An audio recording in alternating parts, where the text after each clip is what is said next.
John chapter 12. Jesus anointed at Bethany. 6 days before the Passover, Jesus came to Bethany, where Lazarus lived, whom Jesus had raised from the dead. Here a dinner was given in Jesus' honor. In Jesus' honor. Martha served, while Lazarus was among those reclining at the table with him. Then Mary took about a pint of pure nard, an expensive perfume. She poured it on Jesus' feet and wiped his feet with her hair. And the house was filled with the fragrance of the perfume. But one of his disciples, Judas Iscariot, who was later to betray him, objected.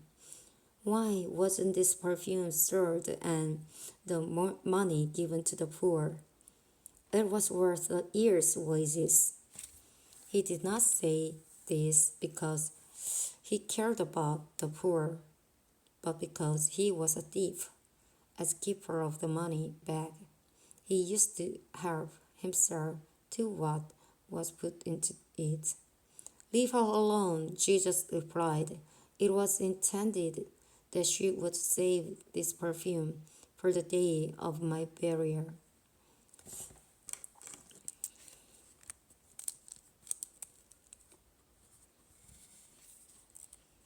You will always have the poor among you, but you will not always have me.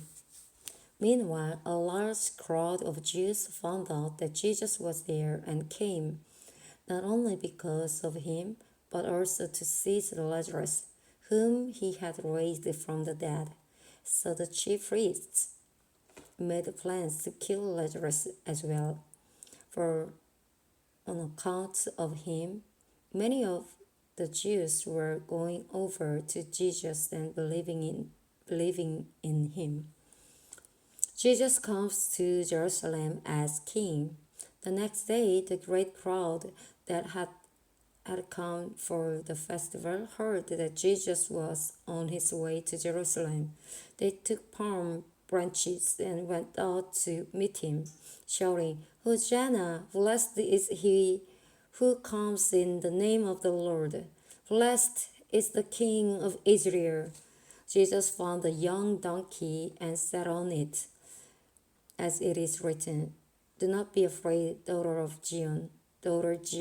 See, your king is coming, seated on a donkey's cart. At first, his disciples did not understand all this.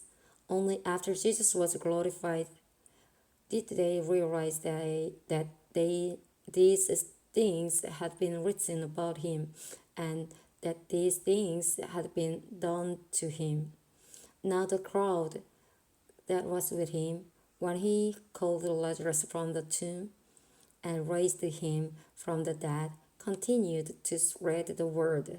Many people, because they had heard that he had performed this sign, went out to meet him.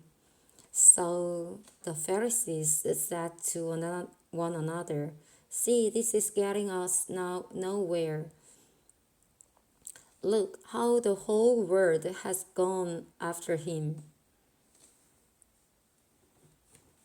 Jesus predicts his death. Now there were some Greeks among those who went up to worship at the festival. They came to Philip, who was from Bethsaida in Galilee, with a request. Sir, they said, we would like to see Jesus. Philip went to tell Andrew. Andrew and Philip in turn told Jesus.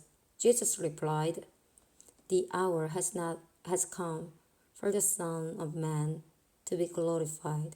Very truly I tell you, unless a kernel of wheat falls to the ground and dies, it remains only a single seed.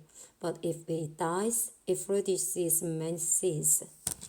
Anyone who loves their life will lose it, while anyone who hates their life in this world will keep in for eternal life.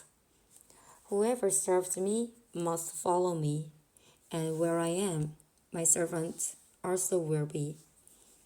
My Father will honor the one who serves me. Now my soul is troubled, and what shall I do?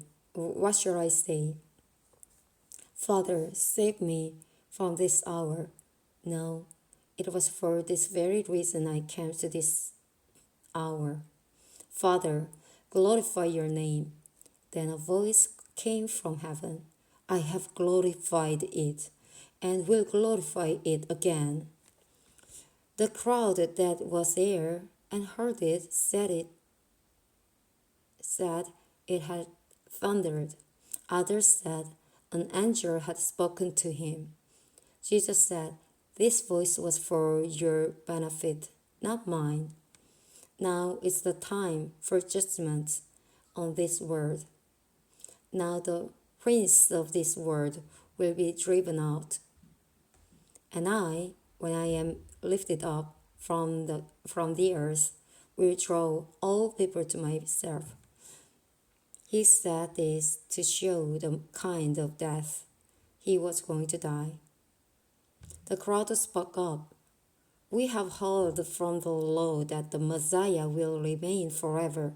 So how can you say the Son of Man must be lifted up? Who is the Son of Man?" Then Jesus told them, "You are going to have the light just a little while longer.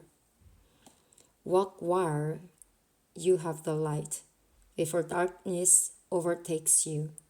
Whoever walks in the dark does not know where they are going.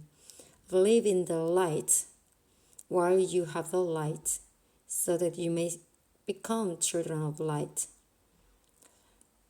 When he had finished speaking, Jesus left and hid himself from them.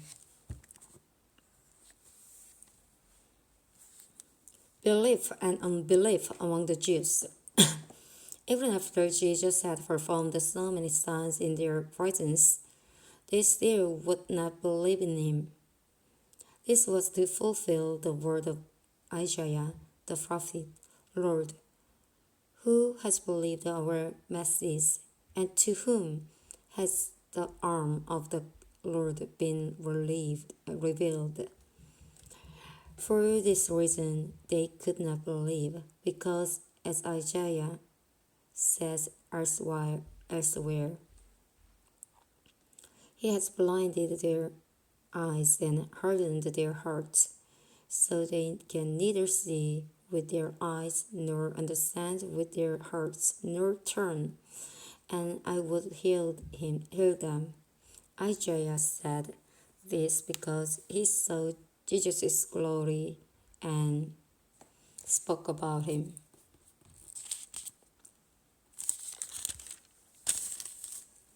Yet, at the same time, many, even among the leaders, believed in him.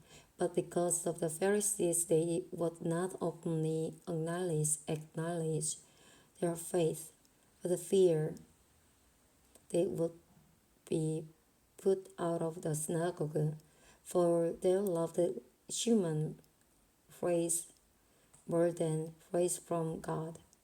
Then Jesus cried out, "Whoever believes in me does not believe in me only, but in the one who sent me. The one who looks at me is seeing the one who sent me. I have come into the world as a light, so that no one who believes in me should stay in darkness. If anyone hears my words but does not keep them, I do not judge that person, for I did not come to judge the world, but to save the world. There is a judge for the one who rejects me and does not accept my words. The very words I have spoken will condemn them at the last day, for I did not speak on my own, but the Father who sent me commanded me to say all that I have spoken. I know that this command leads to eternal life. So whatever I say, it's just what the Father has told me to say.